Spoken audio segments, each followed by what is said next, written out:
எங்களை நேசிக்கிறதா நல்ல தகப்பனே அப்பா, அந்த அருமையான காலை வேளைக்காய் நன்றி செலுத்துகிறோம். உம்மை துதிக்கிறோம் ஆண்டவரே. உடைய சமூகத்திலே நாங்கள் கூடி ஆண்டவரே உடைய வசனத்தை தியானிக்கும்படியாய் ஆண்டவரே மிஷினரியுடைய வாழ்க்கையை நாங்கள் ஆண்டவரே தியானித்து ஆண்டவரே நாங்கள் அதிலிருந்து பல காரியங்களை கற்றுக்கொள்ளும்படியா கொடுத்த கிருபையின் வேலைக்காய் நன்றி செலுத்துகிறோம். ஆண்டவரே வந்திருக்கிற ஒவ்வொருவரையும் ஆசீர்வதியும் இந்த நேரம் எங்களுக்கு ஆசீர்வாதமாய் இருக்க உதவி செய்யும் அப்பா. தாழ்த்தி தருகிறோம், பொறுப்படுத்திக் கொள்ளும். இயேசுவின் நாமத்தில் பிதாவே, ஆமென். இன்றைக்கும் ஒரு ஆப்பிரிக்கா கண்டத்துல உகாண்டா அப்படின்ற ஒரு ஊர்ல ஊழியம் செய்த ஒரு தேவனுடைய மனிதரை குறித்து நம்ம தியானிக்க போறோம். ಇವತ್ತು ನಾವು ಆಫ್ರಿಕಾ ದೇಶದ ಉಗಾಂಡ ಎಂಬ ಪ್ರಾಂತದಲ್ಲಿ ಸೇವೆ ಮಾಡಿದ ಒಬ್ಬ ಸೇವಕರ ಬಗ್ಗೆ ನೋಡ್ಲಿಕ್ಕಿದ್ದೇವೆ. அவர் பெயர் அலெக்சாண்டர் மெக்கே என்பதாகும். ಅವರ ಹೆಸರು ಬಂದು ಅಲೆಕ್ಸಾಂಡರ್ ಮೆಕ್ಕೆ ಎಂಬುದಾಗಿ. இவர் 1849 பிறந்து 1890 வரைக்கும் அவர் ஊழியம் செய்திருக்கிறார். அவர் 1849ರಿಂದ 1890 ವರೆಗೆ ಅವರು ಸೇವೆ ಮಾಡಿದ್ದಾರೆ. அவர் 1849 ஆண்டு அக்டோபர் 13 ஸ்காட்லாந்துல உள்ள ஒரு ரைனி அப்படின்ற ஒரு ஊர்ல அவர் பிறந்திருக்கிறார். 1849ರಲ್ಲಿ ರೈನಿ ಎಂಬ ಪ್ರಾಂತದಲ್ಲಿ ಅವರು ಹುಟ್ಟಿದ್ದಾರೆ. அவங்க பெற்றோரை பாத்தீங்கன்னா அவங்களாம் ஊழியம் செய்யற குடும்பத்துல அவர் பிறந்தார். ಅವರು ತಂದೆ ತಾಯಿ ನೋಡಿದರೆ ಸೇವೆ ಮಾಡುವ ಒಂದು ಕುಟುಂಬದವರು, ಅದರಲ್ಲಿ ಇವರು ಹುಟ್ಟಿದ್ದಾರೆ.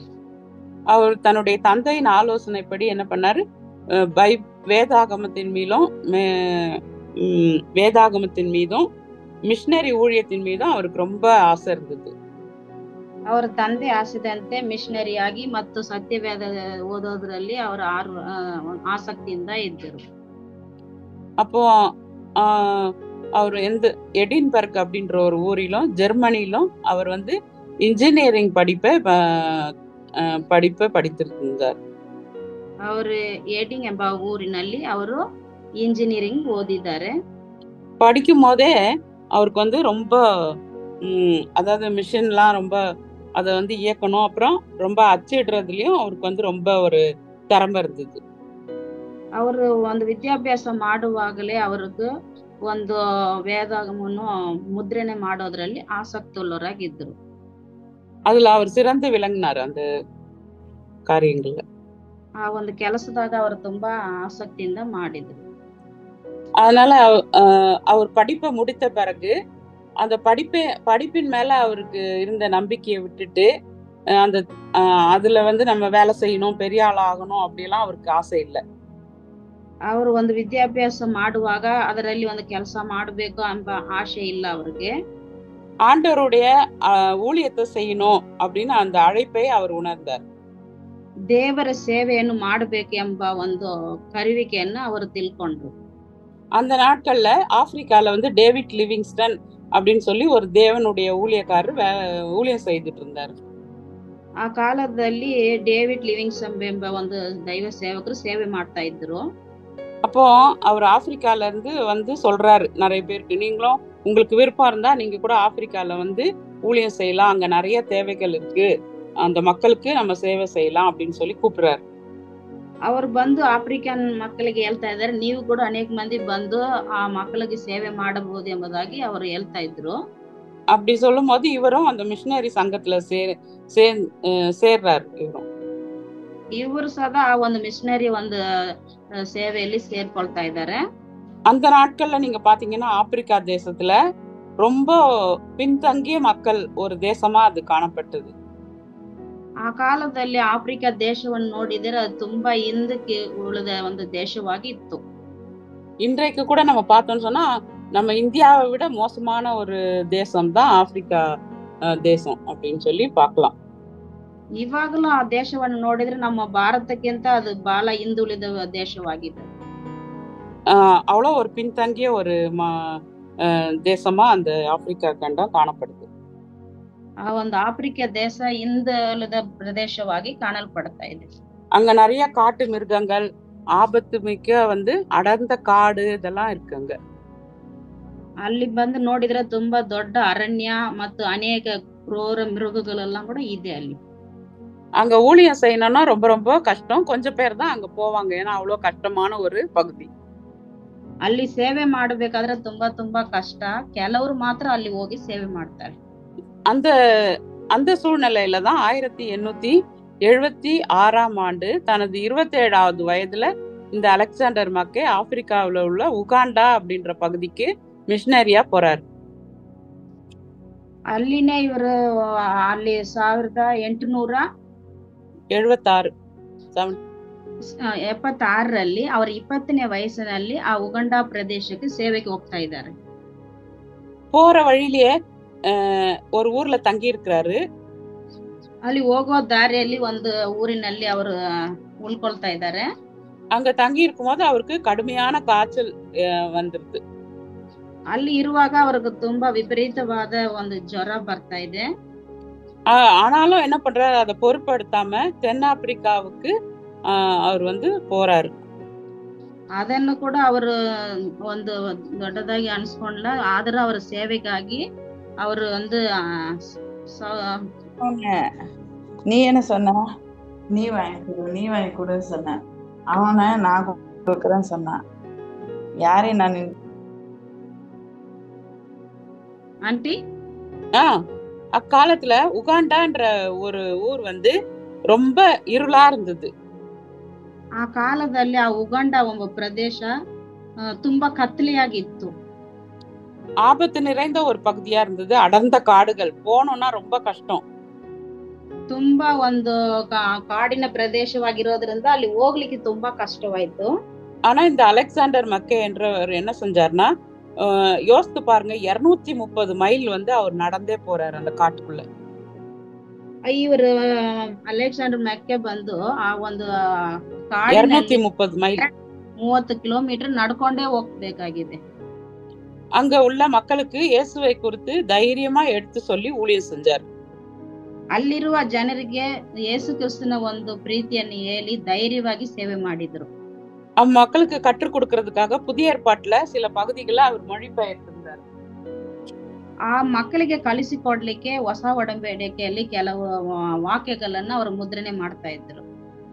உகாண்டாவுல அந்த நாட்கள்ல கிறிஸ்தவங்களை ரொம்ப துன்புறுத்திய ஒரு வழக்கம் இருந்தது. ಆ ಉಗಾಂಡ ಪ್ರದೇಶದಲ್ಲಿ ಜನರನ್ನು ಹಿಂಸೆ ಪಡ್ಲಿಕ್ಕೆ ಕೆಲ ಒಂದು ಕಾರಣಗಳಿಂದ ಅವ್ರನ್ನ ಹಿಂಸೆ ಪಡಿಸ್ಲಿಕ್ಕೆ ಮಾಡ್ತಾ ಇದ್ರು. இவர் ஆனாலும் தன்னுடைய விசுவாசத்துல அவர் உறுதியா நிலைத்து நின்றார். ಇವರು ತಮ್ಮ ವಿಶ್ವಾಸದಲ್ಲಿ ನೆಲೆಯಾಗಿ ನಿಂತಿದ್ರು.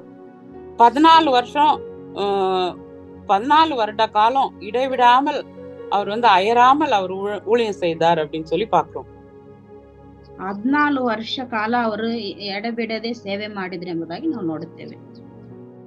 அதாவது அவர் தன்னுடைய சொந்த ஊர்ல இருந்து அந்த ஊழியத்துக்கு போன பிறகு ஒரு தடவை கூட அவர் தன்னுடைய வீட்டுக்கு திரும்பியே வரல, அங்கேயே இருந்து அவர் ஊழியம் செய்தார் அப்படின்னு சொல்லி ವಾಸಿக்கிறோம். ಅವರು ತಮ್ಮ ಸ್ವಂತ ದೇಶವನ್ನು ಬಿಟ್ಟು ಹೋದಾಗ ಒಂದು ಸಲ ಕೂಡ ತಿರುಗಿ ಅವ್ರ ಮನೆಗೆ ಬಂದೇ ಇಲ್ಲ, ಅಲ್ಲೇ ಇದ್ದು ಸೇವೆ ಮಾಡಿದ್ರು ಎಂಬುದಾಗಿ ನೋಡ್ತೇವೆ. எவ்வளவு பெரிய ஒரு தியாகம்ன்றத நம்ம இந்த இடத்துல சிந்திச்சு பார்க்கணும். ಎಂತ ತ್ಯಾಗ ಎಂಬುದಾಗಿ ನಾವು ಇಲ್ಲಿ ಯೋಚನೆ ಮಾಡಿ ನೋಡಬೇಕು. தியாகத்தோட அவர் ஊழியம் செய்தார் அலெக்சாண்டர் மக்கே. ತ್ಯಾಗದಿಂದ ಅವರು ಸೇವೆ ಮಾಡಿದರು ಎಂಬುದಾಗಿ ಅಲೆಕ್ಸಾಂಡರ್ ಮೆಕ್ಕೆ ಬಗ್ಗೆ ನಾವು ನೋಡ್ತೇವೆ. அவருடைய தியாகம் நிறைந்த வாழ்க்கையினாலும் ஊழியத்தினாலும் அன்பினாலும் உகாண்டாவை இயேசு கிறிஸ்துவினுடைய கோட்டையாக அவர் மாற்றினார். ಅವರು ತ್ಯಾಗದಿಂದ ಪ್ರೀತಿಯಿಂದ ಆ ಉಗಾಂಡ ದೇಶವನ್ನೇ ಯೇಸು ಕ್ರಿಸ್ತನಿಗೆ ಮಾರ್ಪಡಿಸಿದ್ದಾರೆ. அவர் தனது 41வது வயதுல 1990ஆம் ஆண்டு கொடிய காய்ச்சலினால அவரு மரித்து போனார் அப்படின்னு சொல்லி நம்ம பாக்குறோம். 41ನೇ ವರ್ಷದಲ್ಲಿ 1990ರಲ್ಲಿ ಅವರು 1890ರಲ್ಲಿ ಅವರು ವಿಪರೀತ ಜ್ವರದಿಂದ ಸತ್ತು ಹೋದ್ರು ಎಂಬುದಾಗಿ ನಾವು ನೋಡ್ತೇವೆ. பாருங்க, எவ்வளவு சின்ன வயசுலயே அவர் என்ன பண்ணிட்டாரு, அந்த ஊழியத்துக்கு போய் அங்க அவர் மரித்து போனார். அவருடைய வாழ்க்கையை பார்க்கும்போது ஒரு சிறு வயதிலேயே அவர் ஆண்டவர்கிட்ட போயிட்டாரு அப்படின்னு சொல்லி பாக்குறோம். ಅವರು ಚಿಕ್ಕ ಯೌವನ ಕಾಲದಲ್ಲಿಯೇ ಅವರು ತೀರಿ ಹೋಗೋದನ್ನು ನಾವು ನೋಡುತ್ತೇವೆ. ಸೇವೆಗಾಗಿ ಅವರು ತೀರಿ ಹೋಗಿದ್ದಾರೆ ಎಂಬುದಾಗಿ ನಾವು ನೋಡುತ್ತೇವೆ. அந்த அலெக்சாண்டர் மக்கே ஆப்பிரிக்காக்கு செல்றதுக்காக புறப்பட்ட போது அவரோடு கூட நிறைய பேர் போனாங்க கூடவே. ಅಲೆಕ್ಸಾಂಡರ್ ಮೆಕ್ಕ ಅವರು ಆಫ್ರಿಕಾ ದೇಶಕ್ಕೆ ಸೇವೆಗೆ ಹೋಗುವಾಗ ಅವರ ಜೊತೆಗೆ ಅನೇಕ ಮಂದಿ ಹೋದರು. நிறைய பேர் வழியிலேயே இறந்து போயிட்டாங்க. உகாண்டாவை போய் சேரவே இல்லை, அதுக்குள்ள வழியிலேயே இறந்து போயிட்டாங்க. ಅನೇಕ ಜನರು ದಾರಿಯಲ್ಲೇ ತೀರಿ ಹೋದರು, ಉಗಾಂಡ ಹೋಗಿ ಸೇರ್ಲೇ ಇಲ್ಲ. நிறைய பேர் அவர் கூட மிஷினரியா நாங்களும் வரோம்னு சொல்லிட்டு போனவங்க எல்லாம் அவங்க அந்த அந்த ஆபத்து நிறைந்த பகுதியில அவங்க எல்லாம் இறந்து போயிட்டாங்க. ಅನೇಕ ಮಂದಿ ನಾವು ಸದಾ ಸೇವೆಗೆ ಬರ್ತೀವಿ ಎಂಬುದಾಗಿ ಜೊತೆಗೆ ಹೋದವರು ಕೂಡ ಆ ಉಗಾಂಡಕ್ಕೆ ಹೋಗಿ ಸೇರ್ಲೇ ಇಲ್ಲ, ದಾರಿಯಲ್ಲೇ ಅವರೆಲ್ಲರೂ ತೀರಿ ಹೋದ್ರು ಎಂಬುದಾಗಿ ನಾವು ನೋಡ್ತೇವೆ. ஆனாலும் பல கொடிய போராட்டங்கள் மத்தியிலும் இயேசுவினுடைய நற்செய்தியை அறிவிக்கிறதுல இந்த மக்கள் உறுதியா இருந்தார். ಯೇಸು ಕ್ರಿಸ್ತನ ಒಂದು ಸುವಾರ್ತೆಯನ್ನು ಅನೇಕ ಮಂದಿ ಸಾರೋದ್ರಲ್ಲಿ ಅಲೆಕ್ಸಾಂಡರ್ ಮೆಕ್ಕೆ ಒಂದು ಸಾಕ್ಷಿಯಾಗಿದ್ದರು. அவருடைய வாழ்க்கையில ஒரு முக்கியமான வசனம் அவருக்கு ரொம்ப அவர் ஊழியம் செய்யறதுக்கு ரொம்ப உற்சாகப்படுத்தியது. ಅವರ ಜೀವಿತದಲ್ಲಿ ಸೇವೆ ಮಾಡ್ಲಿಕ್ಕೆ ಉತ್ಸಾಹಪಡಿಸಿದ ಒಂದು ವಾಕ್ಯ ಇದೆ. அது என்ன வசனம்னா மத்தேயு 9ஆம் அதிகாரம் 37-38 வசனம். ಮತ್ತೇಯು 9ನೇ ಅಧ್ಯಾಯ 37 ಮತ್ತು 38ನೇ ವಚನ. 35ஆம் வசனத்துல இருந்தே நீங்க படிச்சு பாருங்க. ஃபுல்லா 35ல இருந்து 38ஆம் வசனம் வரைக்கும் இங்க இயேசு கிறிஸ்துனுடைய ஊழியத்தை பத்தி இதுல போடப்பட்டிருக்குது. 35ರಿಂದನೇ ಓದ್ರಿ, ಇದರಲ್ಲಿ ಯೇಸು ಕ್ರಿಸ್ತ ಬಗ್ಗೆ ಇದರ ಪಟ್ಟಿದೆ. இயேசுவினுடைய ஊழியத்தை பத்தி இங்க என்ன சொல்லப்பட்டிருக்கு அப்படின்னு சொல்லி பாத்தீங்கன்னா, அவரது ஊழியம், அவருடைய இரக்கம், அவருடைய பார்வை என்ன அப்படின்னு சொல்லி இந்த 3-4 வசனத்திலயும் சொல்லப்பட்டிருக்குது. இயேசுவினுடைய ஊழியம், ಈ ಒಂದು ವಾಕ್ಯದಲ್ಲಿ ಯೇಸು ಕ್ರಿಸ್ತನ ಸೇವೆ, அவருடைய இரக்கம், ಅವರ ಒಂದು ಅವರ ತ್ಯಾಗ, அவருடைய பார்வை என்ன அப்படின்னு சொல்லி நம்ம இந்த வசனங்கள்ல படிக்கிறோம். ಅವರ ಒಂದು ದೃಷ್ಟಿ ಏನೆಂಬುದಾಗಿ ಇದರಲ್ಲಿ ನೋಡುತ್ತೇವೆ. இயேசு ஊழியம் செய்த முறைய பாருங்க. அவர் மக்களை அவர் தான் தேடி சென்றார் அப்படின்னு சொல்லி பாக்குறோம். ಇದರಲ್ಲಿ ಯೇಸು ಕ್ರಿಸ್ತನ ಒಂದು ಸೇವೆ ನೋಡ್ರಿ, ಅವರೇ ಮಕ್ಕಳನ್ನು ಜನರನ್ನು ಹುಡುಕಿ ಹೋದ್ರು ಎಂಬುದಾಗಿ ನೋಡುತ್ತೇವೆ. மக்கள் ஜனங்கள் நம்மகிட்ட வர்றதுக்காக நம்ம காத்திருக்க கூடாது, நம்மளே அவங்கள போய் தேடி அவங்களுக்கு சுவிசேஷம் சொல்லணும் அப்படின்றத இயேசு கிறிஸ்துனுடைய வாழ்க்கையில இருந்து நம்ம கற்றுக்கொள்றோம். ಜನರೇ ನಮ್ಮ ಹತ್ರ ಬರ್ಬೇಕೆಂಬುದಾಗಿ ನಾವು ಅನ್ಕೊಂಡಿರ್ಬಾರ್ದು, ನಾವೇ ಜನರ ಬಳಿ ಹೋಗಿ ಸುವಾರ್ತೆ ಸಾರಬೇಕೆಂಬುದಾಗಿ ನಾವು ಮಾಡಬೇಕು.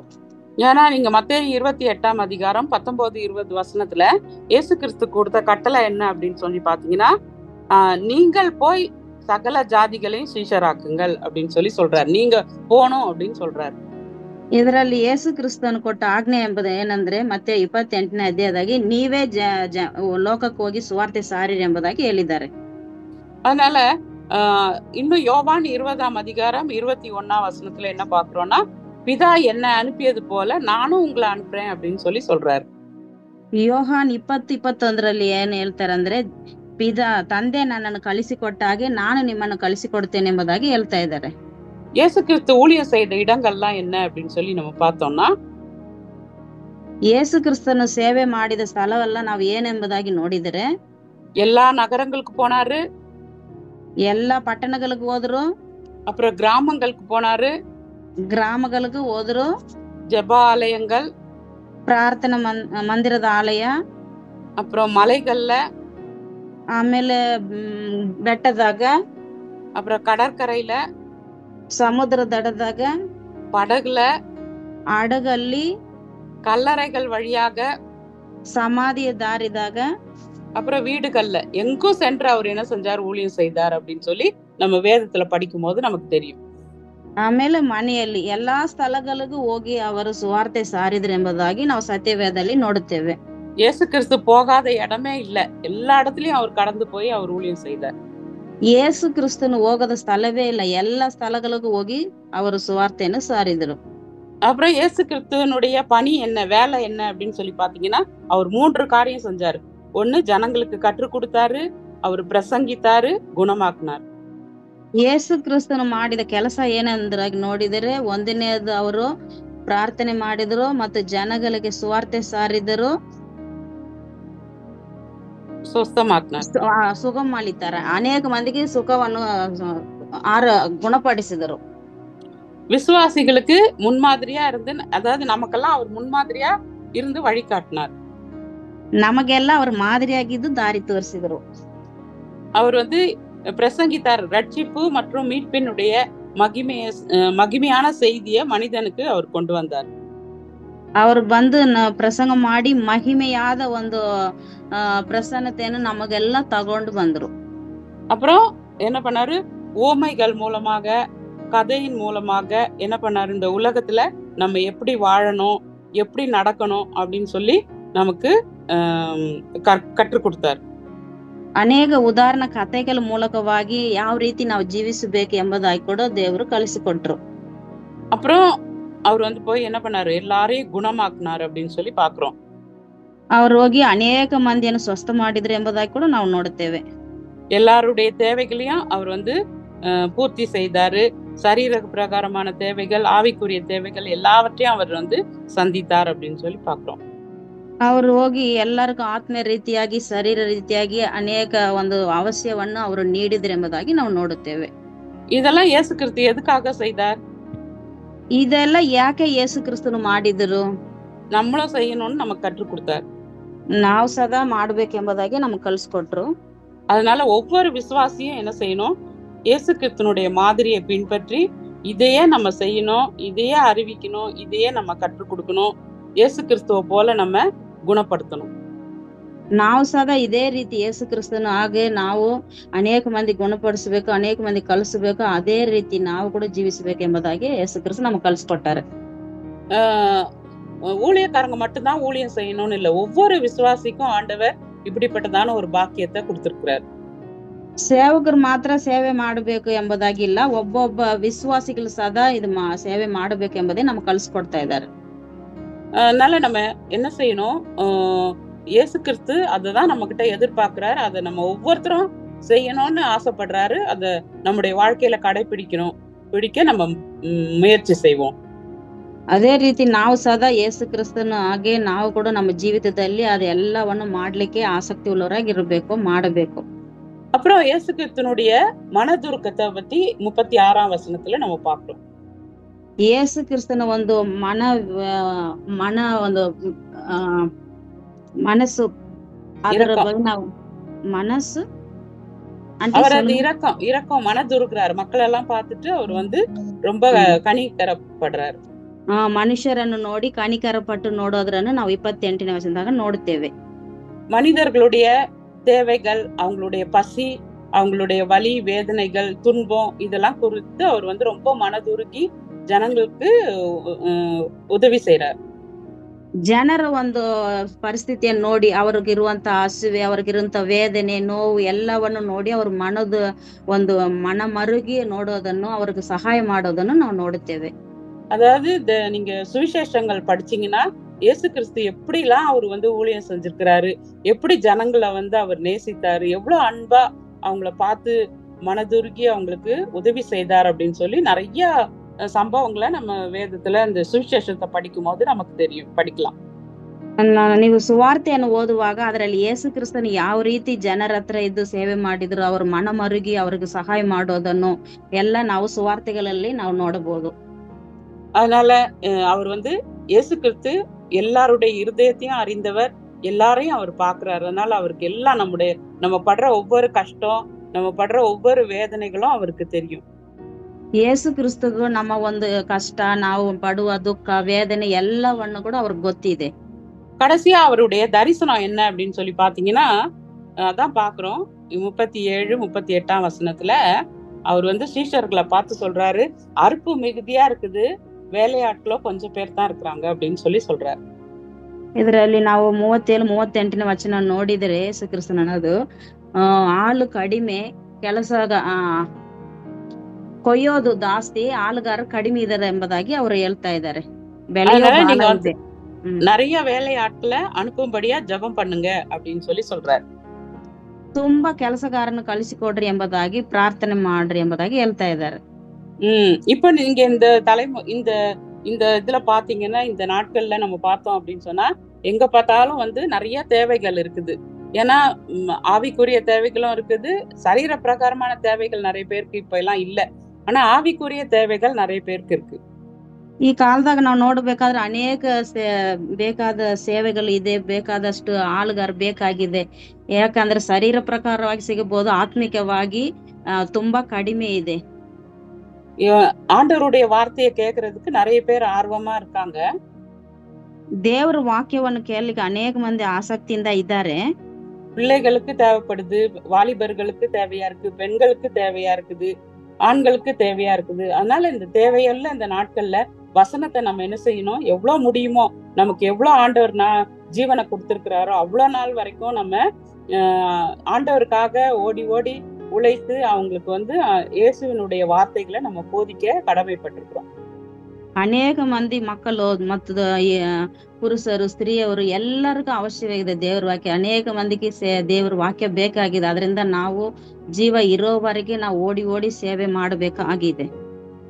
அந்த அலெக்சாண்டர் மெக்கே எவ்வளோ சின்ன வயசுலயே அவர் அவ்வளோ ஒரு ஊழியம் செய்து மரித்தார் ஆண்டவருக்காக. அதே போல நம்முடைய வாழ்க்கையிலையும் நம்ம தொடர்ந்து ஆண்டவருக்காக நம்ம ஊழியம் செய்வோம்.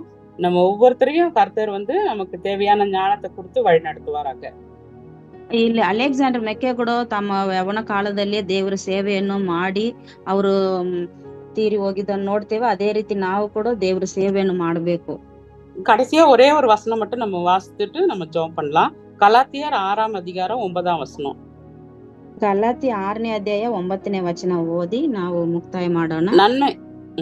நன்மை செய்கிறதில் சோர்ந்து போகாமல் இருப்போமாக, நாம் தளர்ந்து போகாதிருந்தால் ஏற்ற காலத்தில் அறுப்போம் அப்படின்னு சொல்லி வேத வசனம் நமக்கு தெளிவா சொல்லுது. ಒಳ್ಳೆಯದನ್ನು ಮಾಡೋದ್ರಲ್ಲಿ ಬೇಸರಗೊಳ್ಳದಿದ್ರೆ ತಕ್ಕ ಸಮಯದಲ್ಲಿ ನಾವು ಕೊಯ್ಯುತ್ತೇವೆ ಎಂಬುದಾಗಿ ದೇವರ ವಾಕ್ಯ ಹೇಳ್ತಾ ಇದೆ. ஜெபம் பண்ணலாம், ಪ್ರಾರ್ಥನೆ ಮಾಡೋಣ.